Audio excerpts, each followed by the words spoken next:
Beaucoup sont en opposition constante au gouvernement, tandis que d'autres avalent les paroles, sans même prendre le soin de sélectionner les informations crédibles, des discours mensongers. Le plus dur étant bien sûr de trouver le juste milieu entre ces deux extrêmes. Anonymous est en grande majorité antisioniste, ce qui devrait nous rassembler dans une même lutte. Malheureusement certains de tes propos ambigus nous laissent un doute. L'affaire sur la quenelle est finalement plus complexe qu'elle en a l'air. Certains voient ce geste comme une provocation antisioniste, voire antisémite, car ce geste est quasiment toujours associé à la religion juive ou aux juifs directement. D'autres le voient comme de l'humour pur et simple. Et pour finir, d'autres associent ce geste au mécontentement du peuple vis-à-vis de son gouvernement, une réplique anti-système.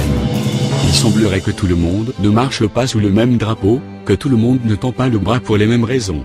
Vouloir exposer un symbole pour exprimer une idée peut être dangereux quand on ne connaît pas la réelle signification de celui-ci. Combien utilisent le symbole d'Anonymous en pensant représenter un groupe de hackers? Combien utilisent la quenelle en pensant qu'il s'agit d'une sorte de désobéissance civile? Combien l'utilisent pour exprimer leur antisémitisme? La quenelle est d'autant plus paradoxale dans son utilisation, quand on voit que des personnes la font contre Madame Taubira qui est noire. Dieudonné, n'étais-tu pas censé te battre contre le racisme? Il semblerait que ton geste soit repris contre tes propres idées. Ne maîtriserais-tu plus la situation? Trouves-tu normal que des personnes fassent le geste que tu as initié, devant des camps de concentration à Auschwitz? Ou encore qu'Alain Soral, que nous qualifions d'un de tes alliés politiques, fasse une quenelle devant le mémorial de la Shoah sans aucun regret? Nous ne pourrions bien sûr pas te reprocher les actions faites par d'autres personnes, si ce n'est que tu as félicité et même remercié les personnes faisant des quenelles, sans jamais renier les quenelles excessives. Pourrait-on croire que tu penses la même chose qu'eux? Ton action semble en effet davantage tournée vers la politique et non vers un réel one-man show. Pratiquer l'humour noir est sans doute la chose la plus délicate. C'est un humour qui doit avoir des limites, pour rester en vigueur des lois et ne pas être perçu comme raciste, antisémite, homophobe, etc.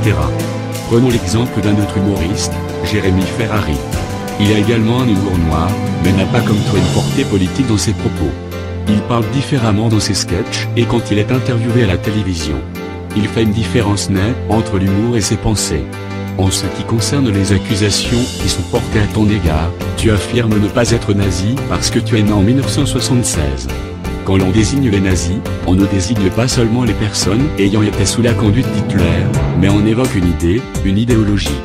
Et une idée, ça perdure dans le temps, nous sommes sans doute parmi les mieux placés pour vous affirmer que rien n'arrête une idée. C'est bien pour cela que le gouvernement prend une position ferme vis-à-vis de ceux qu'il interprète comme une apologie de la pire idéologie que le monde ait pu connaître. Au final, où te places-tu? Nazi? Humoriste? Un nazi sous la protection de l'humour? C'est une question que l'on pourrait se poser. En tant qu'Anonymous, et après les opérations Palestine et Israël que nous avons réalisées, sans compter un certain antisionisme présent dans notre mouvement, il aurait été logique de nous ranger à tes côtés. Mais se rapprocher davantage sera impossible tant que ces confusions persisteront. Nous attendons ta réponse. Nous sommes partout. Nous sommes puissants. Nous sommes une idée. Nous sommes Anonymous. Nous sommes légion. Nous n'oublions pas. Nous ne pardonnons pas. Redoutez-nous.